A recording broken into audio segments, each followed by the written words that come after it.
I want to eat your pancreas नाम कितना weird है ना? क्या आप इस नाम से गेस कर सकते हो कि किस तरह की मूवी होगी? अगर आप सोच रहे हो कि ये हॉरर या एक्शन बेस्ड एनीमे है तो आप गलत हो। I want to eat your pancreas एक बहुत ही फेमस एनीमे है जो कि एक सैड लव स्टोरी है। मुझे तो इसने रुलाया ही है, शायद आपको भी ये रुला दे। अगर आप एनीमे देखना पसंद करते हो तब तो आपने पक्का इसका नाम सुन ही रखा होगा, और अगर आपने अभी अभी एनीमे देखना शुरू किया है तो भैया इस एनीमे के बारे में जानना आपको बेहद जरूरी है, क्योंकि एनीमे देखने वाला हर दूसरा बंदा इसका जिक्र जरूर करता है। इसे जापान में किमिनो सुइजो वो ताबेताई नाम से जाना जाता है। माफ करना अगर मैंने इसकी प्रोनाउंसिएशन गलत की हो तो। अगर आपने हमारी बॉलीवुड की दिल बेचारा मूवी देखी है तो आपको ये थोड़ा उसी की तरह फील देगी। इसे IMDb में दिए गए हैं 7.9 स्टार्स, जो कि बहुत ज्यादा होते हैं, और रॉटन टोमेटोज के टोमेटो मीटर में से किया गया है 93% फ्रेश। इसने वर्ल्ड वाइड अराउंड $33 मिलियन की कमाई की है, जो कि होते हैं इंडियन करेंसी में अराउंड 241 करोड़ रुपीज। एक्सप्लेनेशन को शुरू करने से पहले मैं आपको बता दूं कि इसकी कहानी बहुत ही ज्यादा स्ट्रेट फॉरवर्ड है। अगर आपको लव स्टोरीज इतनी कुछ खास पसंद नहीं आती है तो हो सकता है ये आपको शुरू में थोड़ा बोर कर दे, पर इसका एंड देखने लायक है। तो बिना एंड देखे यहाँ से मत जाना, क्योंकि ये धीरे धीरे आपका मन मोह ही लेगी। तो ये तो होगी इस मूवी की स्पॉइलर फ्री इंट्रोडक्शन। अब ज्यादा टाइम ना वेस्ट करते हुए अपनी इंट्रोडक्शन देके आज के एनीमे एक्सप्लेनेशन का शुभारंभ करते हैं। हेलो, नमस्कार, सत श्री अकाल, आदाब। This is me Anurag and you are watching anime loft.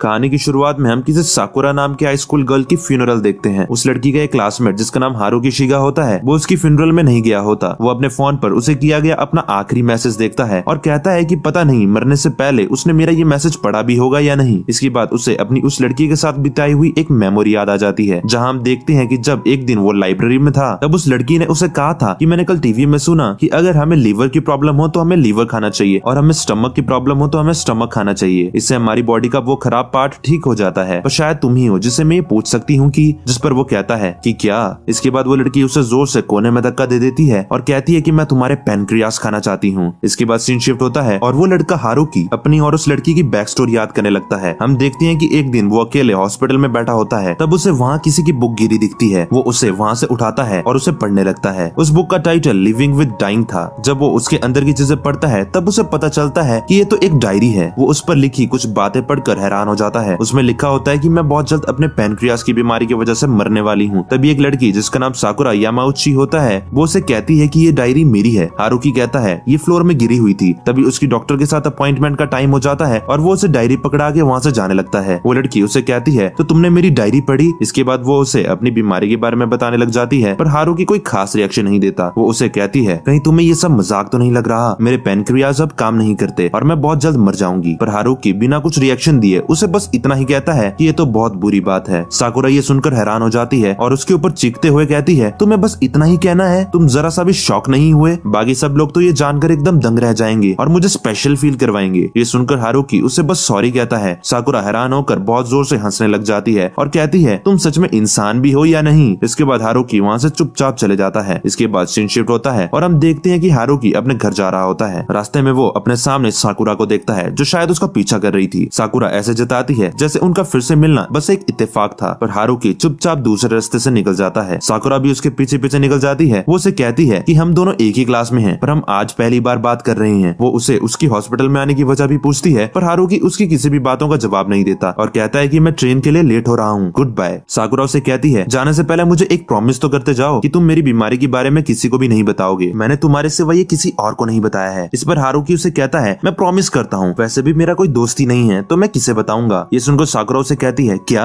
तुम्हारा कोई दोस्त ही नहीं है? क्या तुम मेरे मरने तक मेरे दोस्त बनना चाहोगे? हारुकी उसे मना कर देता है। इसके बाद साकुरा वहाँ से चली जाती है। हारुकी भी सोचता है कि आज के बाद वो फिर कभी उसे बात नहीं करेगा, पर शायद किस्मत को कुछ और ही मंजूर था। हारुकी स्कूल लाइब्रेरी में काम करता था। कुछ दिनों बाद वो और साकुरा फिर से लाइब्रेरी में मिले, क्योंकि साकुरा अब उसकी इस काम में नई पार्टनर थी। हारुकी उसे कहता है कि तुम्हें बुक्स रीड करना पसंद भी है। मुझे नहीं लगता कि तुम अपनी बाकी की बची जिंदगी यहाँ इस लाइब्रेरी में बिताना चाहोगी। साकुरा उसे कहती है तो मुझे फिर और क्या करना चाहिए? इस पर हारुकी उसे कहता है मेरे हिसाब से तुम्हें इससे अच्छा अपने क्रश से मिलना चाहिए, उसके साथ समय बिताना चाहिए या फिर विदेश घूमने जाना चाहिए। ये सुनकर साकुरा पूछती है कि क्या तुमने अपने बारे में भी सोचा है कि तुम मरने से पहले क्या क्या करना चाहते हो? हारुकी कहता है हाँ, मैंने कुछ चीजें सोच रखी है। जिस पर साकुरा उसे कहती है तो तुम भी यहाँ क्या कर रहे हो? क्या पता तुम कल को मर जाओ। मरना तो एक दिन सभी को है ही, पर कोई भी ये नहीं बता सकता कि कौन कब मरेगा। और साथ ही वो ये भी कहती है कि मुझे ये आम चीजें करने में भी उतना ही मजा आता है जितना कुछ और करने में। इसके बाद वो उसे बताती है कि उसने अपनी लिविंग विद डाइंग में कुछ ऐसी चीजें लिख रखी है जो वो मरने से पहले पूरी करना चाहती है, और वो ये सब अकेले नहीं बल्कि उसके साथ पूरा करना चाहती है। हारुकी उसे मना कर देता है, पर साकुरा उसे कहती है कि तुमने ही तो कहा था कि मुझे वो सब करना चाहिए जो मैं करना चाहती हूँ। हारुकी आनाकानी करता है, पर साकुरा जिद करने लग जाती है। इसके बाद सीन शिफ्ट होता है और वो उसे अपने फेवरेट रेस्टोरेंट में लाती है जहाँ सबसे टेस्टी ऑर्गन मीट मिलते हैं। वो पैनक्रियाज, स्टमक और हार्ट का ऑर्डर देती है क्योंकि उसे ये सब बहुत टेस्टी लगते हैं। उफ, ना जानिए बाहर के लोग क्या क्या खाते हैं। इसके बाद वो उसके साथ खूब गप्पे मारती है और बताती है कि जिस टीवी शो की उसने पहले भी बात की थी, उस टीवी शो से उसे एक और बात पता लगी है कि फॉरेन कंट्री के लोग ये मानते हैं कि अगर तुम्हें कोई खा लेता है तो तुम्हारी सोल उसके अंदर जिंदा रहेगी। जिस पर हारुकी उसे कहता है कि किसी और को जाके ढूंढो, तुम्हारी सोल मेरा जीना हराम कर देगी। इसके बाद वो उसे कहती है कि मैंने तुम्हें कभी किसी और के साथ क्लास में बैठे नहीं देखा, मुझे नहीं लगता कि तुम्हारे बारे में कोई कुछ जानता भी होगा। जिस पर हारुकी उसे कहता है उन सबको लगता है कि मैं बहुत बोरिंग हूँ, मेरे पीठ पीछे मेरे बारे में कोई क्या सोचता है ये सोचना तो मेरी जैसे हॉबी बन गई है। साकुरा कहती है तुम्हें क्या लगता है मैं तुम्हारे बारे में क्या सोचती होगी? हारुकी कहता है जैसा बाकी सब सोचते होंगे, बस एक बोरिंग लड़का या फिर वो शख्स जो तुम्हारे सारे सीक्रेट्स जानता है। साकुरा कहती है हाँ शायद। इस पर हारुकी कहता है मुझे अब इन चीजों से ज्यादा फर्क नहीं पड़ता, मेरे लिए मेरे परिवार के बाद कोई दूसरा इम्पोर्टेंट नहीं है, इसलिए मुझे बाकियों में दिलचस्पी ही नहीं होती और ना ही बाकियों को मुझ पर। ये सुनकर साकुरा गुस्सा हो जाती है और कहती है मैं किसी ऐसे शख्स को कभी अपने साथ खाने पे इनवाइट नहीं करती जिसकी मुझे परवाह ही नहीं होती, और तुम्हारे कहने का मतलब ये है कि मैं भी तुम्हारे लिए कुछ नहीं हूँ, तुम तो मेरी बेइज्जती कर रहे हो। अब आप लोगों को इनकी बातों से इनके कैरेक्टर्स के बारे में पता ही लग गया होगा। इसके बाद सीन शिफ्ट होता है और हम हारुकी और साकुरा को मार्केट से गुजरते देखते हैं जहाँ साइकिल अलाउड नहीं थी, पर दो बदमाश लड़कों की साइकिल की वजह से एक बूढ़ी लेडी नीचे गिर जाती है, जिसके सामान की वजह से उनमें से एक लड़के के कपड़े गंदे हो जाते हैं और वो उस ओल्ड लेडी को परेशान करने लगता है। एक लड़की उसे रोकने की कोशिश तो करती है पर ये उसके साथ भी बदतमीजी करने लग जाता है। बाकी लोग तो बस खड़े होकर तमाशा देख रहे होते हैं। साकुरा से ये सब बर्दाश्त नहीं होता और वो वहाँ जाके उसे माफी मांगने को बोलती है, पर वो लड़का उसके साथ भी बदतमीजी करने लग जाता है। तभी उस तरफ पुलिस वाले भी आने लग जाते हैं, पर उससे पहले साकुरा उस लड़के के प्राइवेट पार्ट पर किक मार के वहाँ से हारुकी के साथ भाग जाती है। इसके बाद वो दोनों एक कैफे में जाते हैं। कैफे में थोड़ा टाइम स्पेंड करने के बाद साकुरा हारुकी से उसका नंबर मांगती है, पर वो मना कर देता है। पर एज यूजुअल वो फिर से अपनी मरने वाली बातें करके उसे नंबर मांग ही लेती है कि कुछ ही दिनों की बात है फिर मैं मर जाऊंगी। इसके बाद वो दोनों अपने अपने घर चले जाते हैं और मैसेज में एक दूसरे से बात करते हैं। अगली सुबह जब हारुकी स्कूल जाता है तो उसके सभी क्लासमेट्स उसे घूर घूर कर देखकर उसके बारे में कुछ खुसफुस करने लग जाते हैं। वो चुपचाप अपने बेंच में जाके बैठ जाता है। साकुरा की बेस्ट फ्रेंड कोयोको हारुकी को बहुत गुस्से से घूर रही होती है। तभी साकुरा भी वहाँ पर आ जाती है और कोयोको उसे हारुकी के बारे में पूछती है। हारुकी को भी एक लड़का जिसका नाम इसेई मियाता था साकुरा के बारे में पूछता है, पर वो सिर्फ ये कहता है कि हम बस दोस्त हैं और इससे ज्यादा कुछ नहीं। इसके बाद वो लड़का उसे गम ऑफर करता है, पर हारुकी मना कर देता है। दूसरी तरफ साकुरा की फ्रेंड्स उसे हारुकी से दूर रहने को बोलती है क्योंकि वो बहुत अजीब है। साकुरा कहती है हम बस दोस्त हैं। तभी वहाँ पर एक लड़का आता है जिसका नाम ताकाहिरो था। वो क्लास का टॉपर था। वो साकुरा को उसकी एक पसंदीदा गाने की सीडी देता है। उसके फ्रेंड्स साकुरा को बोलते हैं कि तुम इससे क्यों नहीं डेट करती, ये क्लास का टॉपर है, ऊपर से कितना हैंडसम है। अगले सीन में साकुरा लाइब्रेरी में हारुकी को देखती है। वो उसे बताती है कि मैंने अपनी नेक्स्ट लोकेशन डिसाइड कर ली है। हारुकी उसे मना कर देता है कि इस बार वो उसके साथ नहीं आएगा क्योंकि वो फिर से पूरी क्लास के सामने अपना मजाक नहीं बनाना चाहता। पर साकुरा उसे इस बार भी एट लास्ट मना ही लेती है। वो दोनों पैराडाइज स्वीट शॉप जाते हैं। साकुरा वहाँ उससे उसकी गर्लफ्रेंड के बारे में पूछती है। हारुकी उसे कहता है गर्लफ्रेंड, मेरी तो कोई दोस्त तक नहीं है। साकुरा पूछती है पर ऐसा क्यों, क्या तुम लड़कियों में इंटरेस्टेड नहीं हो? इस पर हारुकी कहता है कि मैं सिर्फ बुक्स पढ़ने में इंटरेस्टेड हूँ। इसके बाद साकुरा उसे बताती है कि उसने हाल ही में अपने बॉयफ्रेंड के साथ ब्रेकअप किया है। इसी बीच उन दोनों को वहाँ पर कोयोको की फ्रेंड्स देख लेती है। कोयोको भी वहीं पर थी। वो सभी कोयोको को इसके बारे में बताती है और उन्हें ऐसे यहाँ देख के कोयोको को गुस्सा आ जाता है और वो गुस्से से उनके पास जाती है। वो गुस्से से हारुकी को देख रही होती है और साकुरा को कहती है तुम दोनों 2 दिन से अकेले घूम रहे हो, क्या तुम दोनों एक दूसरे को डेट कर रहे हो? साकुरा उसे मना कर देती है। तभी कोयोको के दोस्त उसे पुकारते हैं और वो गुस्से में वहाँ से चली जाती है। साकुरा हारुकी को कहती है कि कोयोको बहुत अच्छी इंसान है, तुम भी उसके दोस्त बन जाओ। इसके बाद सीन शिफ्ट होता है और वो दोनों बीच में होते हैं। ताकि उसे पूछता है तुमने अपनी बीमारी के बारे में अपनी बेस्ट फ्रेंड तक को क्यों नहीं बताया? साकुरा उसे कहती है ऐसे ही ठीक है, वो बहुत ज्यादा सेंटी है, जब भी वो मुझे देखेगी तो रोने लग जाएगी। इसके बाद वो अपनी ही दुनिया में खो जाती है और मजे करने लगती है। हारुकी उसके पास जाता है और उसे कहता है क्या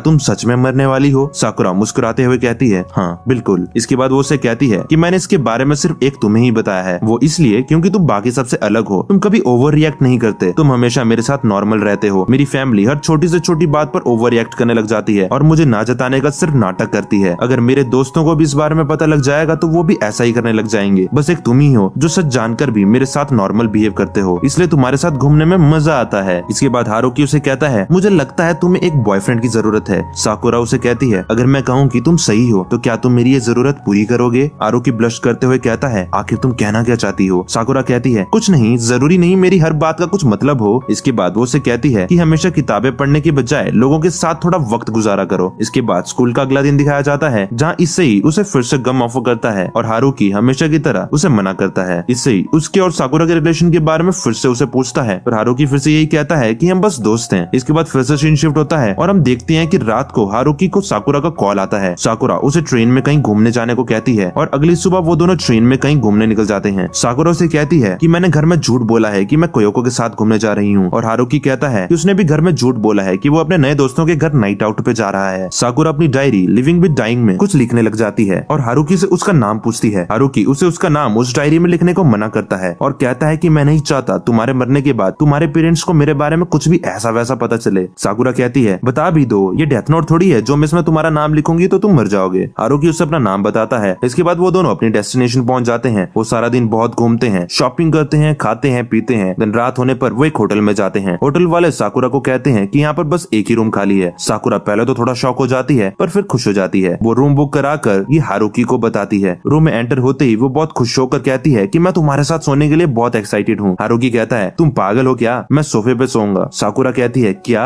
इतना अच्छा रूम मिला है, ठीक से आराम तो करो। इसके बाद वो हंसते हुए उसे कहती है मैं नहा के आती हूँ, तांका झाकी मत करना, समझे। कुछ देर बाद वो बाथरूम से हारुकी को आवाज देती है कि बैग से जरा मेरा फेस वॉश देना। हारुकी उसका पर्स खोलकर देखता है और एकदम शॉक हो जाता है। इसके बाद वो वहाँ से उसका फेस वॉश निकालकर चुपचाप दरवाजे के अंदर रख देता है और एकदम से दरवाजा बंद कर देता है। साकुरा उसे कहती है थैंक्स, वैसे मैंने अभी तक कपड़े नहीं पहने थे। हारुकी उसे कुछ भी जवाब नहीं देता। साकुरा गुस्से से उसे कहती है अरे कुछ तो बोलो, ये क्या बात हुई। इसके बाद सीन शिफ्ट होता है और अब हारुकी भी नहाकर बाहर आ जाता है। साकुरा उसे कहती है जब तुम नहा रहे थे तब मैंने कुछ खाने को ऑर्डर किया था। वो उसे एक ड्रिंक ऑफर करती है। हारुकी उसे पीते ही कहता है कहीं ये अल्कोहल तो नहीं, और साकुरा हंसने लग जाती है और कहती है अब क्योंकि हमने पी रखी है तो हम कार्ड से ट्रूथ एंड डेयर्स खेलेंगे। साकुरा उसे रूल समझाती है कि इसमें 10 राउंड्स होंगे, जो सबसे बड़ा कार्ड सिलेक्ट करेगा वो जीतेगा। साथ ही साकुरा हंसते हुए कहती है कि मुझसे कुछ उठपटांग सवाल मत पूछना। पहले राउंड में साकुरा जीत जाती है तो हारुकी ट्रूथ चूज करता है। साकुरा उसे पूछती है कि हमारी क्लास में तुम्हें सबसे क्यूट लड़की कौन लगती है। हारुकी पहले तो आनाकानी करता है पर फिर एक लड़की का नाम बता ही देता है। दूसरे राउंड में फिर से साकुरा जीत जाती है और हारुकी फिर से ट्रूथ चूज करता है। साकुरा पूछती है तो तुम्हारा मेरे बारे में क्या ख्याल है, मतलब अगर तुम्हें मेरे को क्लास की बाकी लड़कियों में से रैंकिंग देनी हो तो तुम कौन सी दोगे। हारुकी कहता है शायद थर्ड। साकुरा कहती है ओ तो तुम मुझे क्लास की थर्ड क्यूट लड़की की तरह देख रहे हो। इसके बाद उसका पूरा मुंह लाल हो जाता है और शर्माते हुए कहती है कि मुझे लगा नहीं था कि तुम इसका जवाब सीरियसली दे पाओगे। अगले राउंड में हारुकी जीत जाता है और साकुरा ट्रूथ चूज करती है। वो क्वेश्चन के लिए बहुत ज्यादा एक्साइट होती है पर हारुकी उसे पूछता है कि तुम बचपन में कैसी थी। साकुरा हैरान होकर कहती है बस इतना ही, यहाँ तो मैं अपना साइज तक बताने के लिए तैयार थी। हारुकी कहता है बकवास मत करो। साकुरा हंसने लग जाती है और कहती है कि मैं बचपन में बहुत ज्यादा शरारती थी। इसके बाद वो लगातार जीतता रहता है और ऐसे ही अलग अलग तरह के बोरिंग से क्वेश्चन साकुरा से पूछते रहता है। सेकंड लास्ट राउंड में साकुरा जीत जाती है और खुशी के मारे चेयर से नीचे गिर जाती है। साकुरा कहती है हाँ इस बार मैं तुम्हें ट्रूथ और डेयर दोनों बताऊंगी, फिर तुमने उसमें से एक चूज करना है। अगर ट्रूथ तो वो 3 चीजें बताओ जो तुम्हें मेरे बारे में सबसे अच्छी लगती है, और अगर डेयर तो तुम्हें मुझे बेड तक लेके जाना होगा। ये सुनकर हारुकी डेयर चूज करता है और उसे अपना हाथ देता है और कहता है चलो उठो, मैं तुम्हारी मदद करता हूँ। साकुरा गुस्से से कहती है मैं उठ नहीं सकती, मेरे पैर पर चोट लगी है, इसलिए तो तुम्हें कहा कि बेड तक ले चलो। हारुकी उसे अपने हाथों में उठा देता है और बेड की तरफ ले जाता है। साकुरा उसे देखती है और मुस्कुराने लग जाती है। हारुकी उसे बेड पे रख देता है। इसके बाद लास्ट राउंड में फिर से साकुरा जीत जाती है और वो उसे ट्रूथ या डेयर पूछती है। हारुकी ट्रूथ चूज करता है। साकुरा उसे पहली बार घबराते हुए कहती है कि अगर मैं कहूँ कि मैं असल में मरने से डर रही हूँ तो तुम क्या करोगे।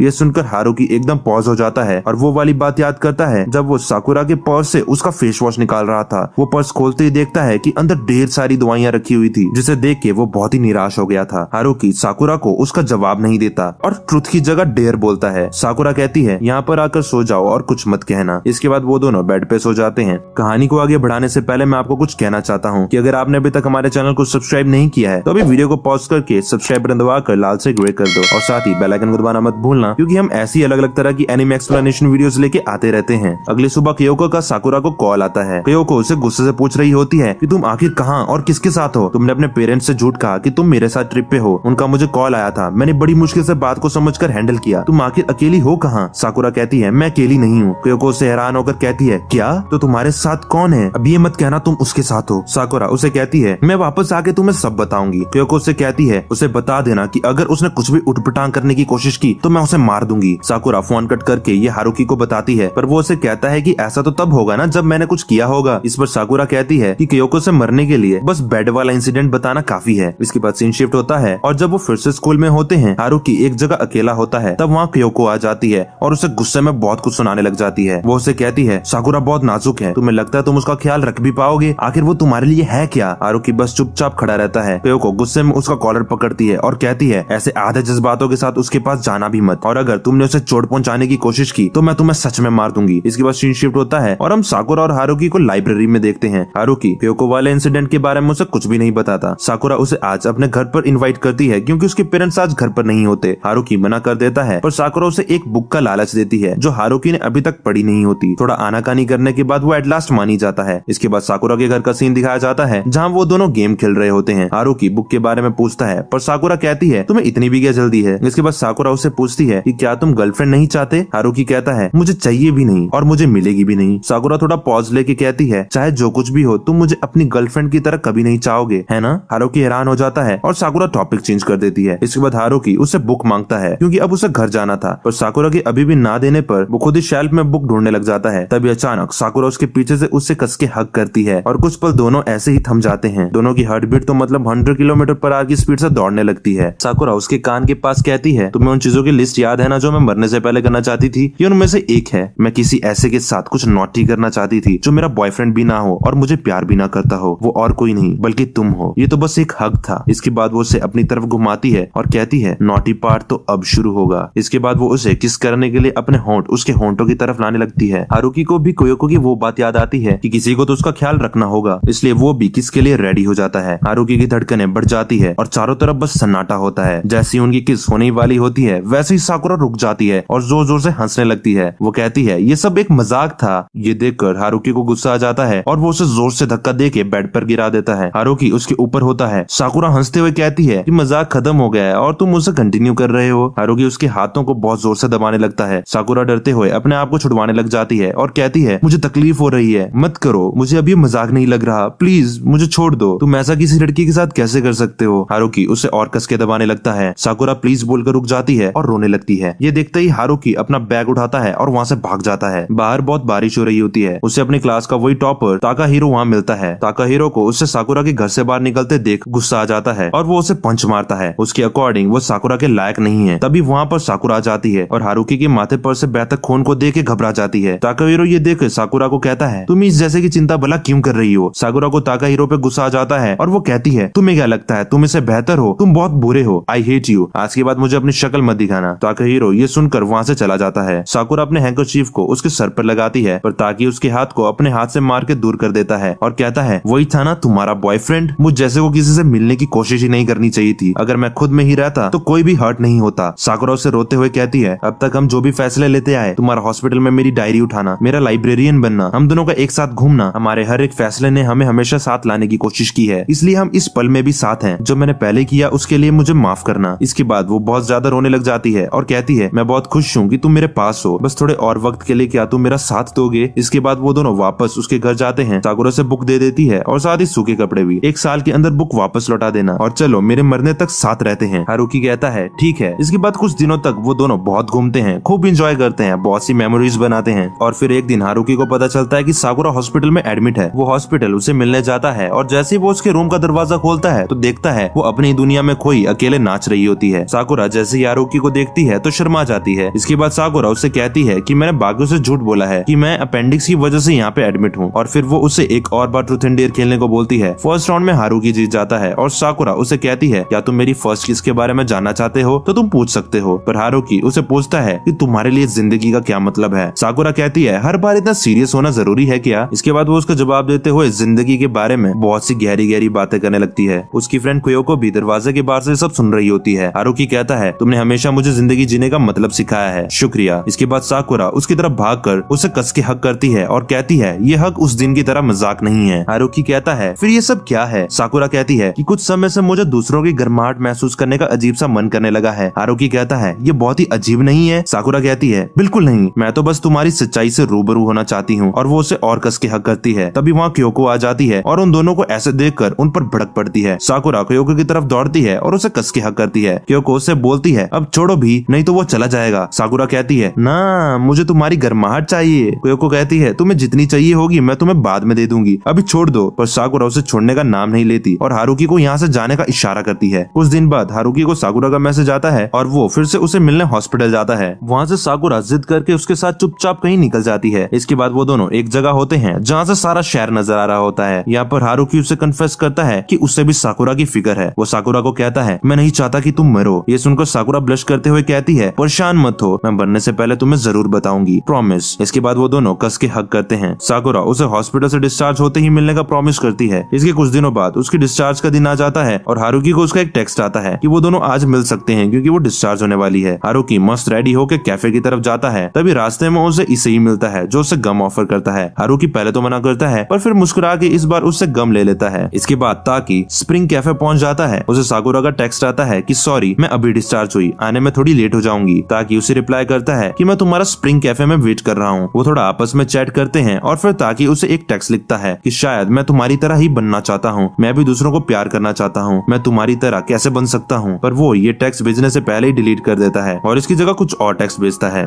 वेट करते करते दोपहर से शाम और शाम से रात हो जाती है पर साकुरा अभी तक नहीं आई होती, ना ही उसके लास्ट टेक्स्ट का उसे रिप्लाई आया होता है। जब कैफे के बंद होने का टाइम हो जाता है तब वो भी चुपचाप अपने घर लौट जाता है। घर में डिनर करते वक्त वो टीवी में एक खबर सुनता है कि गीताकुरु की एक सड़क पे गवाहों के मुताबिक 17 साल की एक लड़की जो पास के हाई स्कूल जाती थी, यामाउची साकुरा, उसे बेहोश बहुत ही गंभीर रूप से घायल पाया गया। हारुकी ये सुनते ही शॉक हो जाता है और उसकी धड़कनें बढ़ जाती है। टीवी में आगे बोला जाता है कि उसके सीने में चाकू घुसा हुआ था। गवाहों के अनुसार उसे तुरंत हॉस्पिटल ले जाया गया पर बाद में उसे मरा घोषित कर दिया गया। भागा हुआ अपराधी पकड़ा जा चुका है और उसने अपना जुर्म कबूल कर दिया है। ये सुनते ही ताकि की तो पैरों तले जैसे जमीन ही खिसक जाती है। ताकि एकदम सदमे में पॉज हो जाता है। उसे कुछ भी समझ नहीं आ रहा होता। उसके पेरेंट्स उसे पूछते हैं कि क्या हुआ, पर वो चुपचाप बिना कुछ बोले घबराते हुए अपने कमरे में जाने लगता है और सीढ़ियों पर गिर जाता है और रोने लगता है। हमें प्रेजेंट हारुकी की आवाज सुनाई देती है जो ये सब जो हुआ याद कर रहा था। वो कहता है कि उसने मुझे मरने से पहले बताने का वादा किया था जो उसने तोड़ दिया। मैंने भी उसे उसकी बुक वापस लौटाने का वादा किया था जो मैंने तोड़ दिया। वो मर गई। इसके बाद सीन शिफ्ट होता है और हम साकुरा की फ्यूनरल वाला दिन देखते हैं जहाँ उसकी बेस्ट फ्रेंड कोयोको बहुत बुरी तरह रो रही होती है। हारुकी वहाँ नहीं आया होता क्योंकि उसके पास इस सच को स्वीकार करने की हिम्मत ही नहीं थी। हारुकी कहता है कि उसकी मौत के 10 दिन बाद जाके मुझे होश आया, मुझ में सच्चाई को स्वीकार करने लायक ताकत आ गई थी। मैंने खुद को मजबूत किया इस कहानी के अंत को झेलने के लिए। इसके बाद वो साकुरा के घर जाता है और उसकी आत्मा की शांति के लिए प्रे करता है। वो उसकी मॉम को कहता है मुझे आपसे कुछ कहना था, मुझे उसकी बीमारी के बारे में पता था। वो एक डायरी रखती थी, लिविंग विद डाइंग, क्या आप मुझे उसे पढ़ने दे सकती हैं? साकुरा की मॉम रोते हुए कहती है तो वो तुम ही थे, मुझे काफी खुशी हुई कि तुम आए, मैंने तुम्हारा काफी इंतजार किया। इसके बाद वो उसे साकुरा की डायरी दे देते हैं और कहते हैं ये साकुरा ने तुम्हारे लिए ही छोड़ी थी। साकुरा ने मुझे उसके मरने के बाद ये डायरी उस खास इंसान को देने को कहा था जिसे उसकी बीमारी के बारे में पता हो। उसने कहा था कि शायद उसे मेरे अंतिम संस्कार में आने में डर लगे, पर चाहे कुछ भी हो वो इसे लेने एक दिन जरूर आएगा। इसके बाद हारुकी वो डायरी पढ़ने लगता है। उस डायरी में हारुकी की साकुरा के साथ बिताई हर एक यादें लिखी थी और साथ ही उसे और भी कई बातें जानने को मिलती है। उसे पता चलता है कि वो सामने तो हमेशा बहुत खुश रहती थी और जिंदगी के हर एक पल को जीती थी, जैसे उसे मरने से डर ही नहीं लगता, पर पीठ पीछे वो अकेले में बहुत रोया करती थी। और साथ ही उसमें लिखा था कि हारुकी को हग करके मुझे बहुत अच्छा फील हुआ था, मैं उसकी बाहों में बस रोने ही वाली थी कि तभी वहाँ कोयोको आ गई। बस यही सोचती हूँ कि काश वो दोनों दोस्त बन पाते। इसके बाद उसने लिखा था कि जब हारुकी ने मुझे कहा कि उसे मेरी परवाह है तब मैं बहुत खुश हो गई थी, इतनी खुशी कि मैं घर आके बहुत रोई। अब मैं अपने बच्चे वक्त को उसके साथ खुल के जीऊंगी। इसके बाद के सारे पन्ने खाली थे। हारुकी बुक बंद करने लगता है कि तभी साकुरा की मॉम उसे कहती है जरा ध्यान से देखो, उसने तुम्हारे लिए कुछ और भी लिख रखा होगा। हारुकी फिर से बुक चेक करता है तो उसे कुछ पन्ने छोड़कर फिर से बहुत सी बातें कहीं लिखी मिलती है। वहाँ साकुरा उसे कह रही होती है फाइनली कुछ तुम्हारे लिए, मैंने तुम्हारा नाम पूरी डायरी में कहीं नहीं लिखा है क्योंकि तुमने मना की थी। तो तुम कैसे हो, ये बुक अब से तुम्हारी है, मैंने ये पहले ही मॉम को बता दिया है। मैंने काफी लोगों के लिए इसमें मैसेज छोड़े हुए हैं, हो सके तो तुम उन लोगों को मेरे मैसेज दे देना। मुझे तुम्हारी फिक्र हॉस्पिटल में पहली बार मिलने से पहले से ही थी। मुझे खुशी है कि हम करीब आए। ऐसा समय कई बार आया जब मुझे लगा मुझे तुमसे प्यार है। तुम्हें याद है जब हमने हॉस्पिटल में ट्रूथ एंड डेयर खेला था? पता है तब मैं तुमसे क्या पूछती? मैं पूछती कि आज तक कभी भी तुमने मुझे मेरे नाम से क्यों नहीं पुकारा? क्या इसलिए क्योंकि तुम्हें पता था कि मैं मरने वाली हूँ तो तुम मेरा नाम लेने से डरते थे? मैं बस कुछ पल ही तुम्हारी जिंदगी में हूँ इसलिए तुम मुझे दोस्त या गर्लफ्रेंड बनाने से डरते थे, है ना?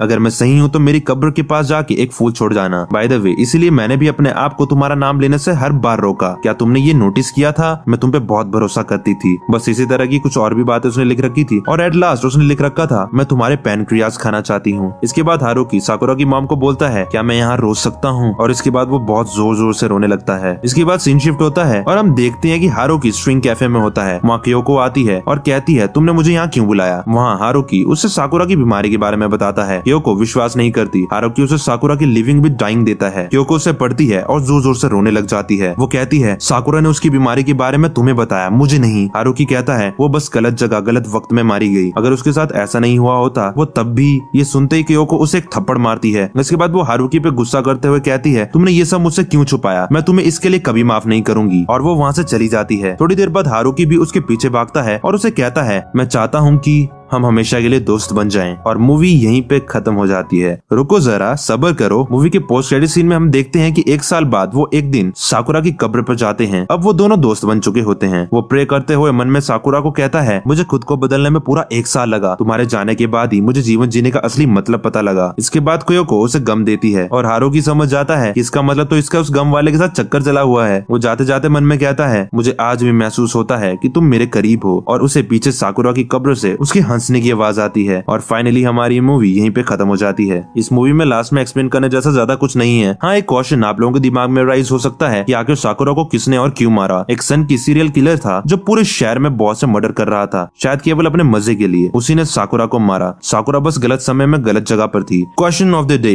क्या आपको पता है कि साकुरा की डायरी का टाइटल क्या था? अगर आप इस सवाल का जवाब जानते हो तो नीचे कमेंट सेक्शन में अपने आंसर जरूर बताएं। तो इसी के साथ हमारी आज की वीडियो यहीं पे खत्म करते हैं। अगर आपको हमारी आज की एक्सप्लेनेशन अच्छी लगी हो तो प्लीज वीडियो को लाइक करके अपने प्यारे दोस्तों के साथ शेयर जरूर कर देना, ताकि वो भी इस अनोखी लव स्टोरी के बारे में जान पाए। If you like this video then please leave a like and give your opinion in the comment section below. Till then see you in the next video. हर हर महादेव।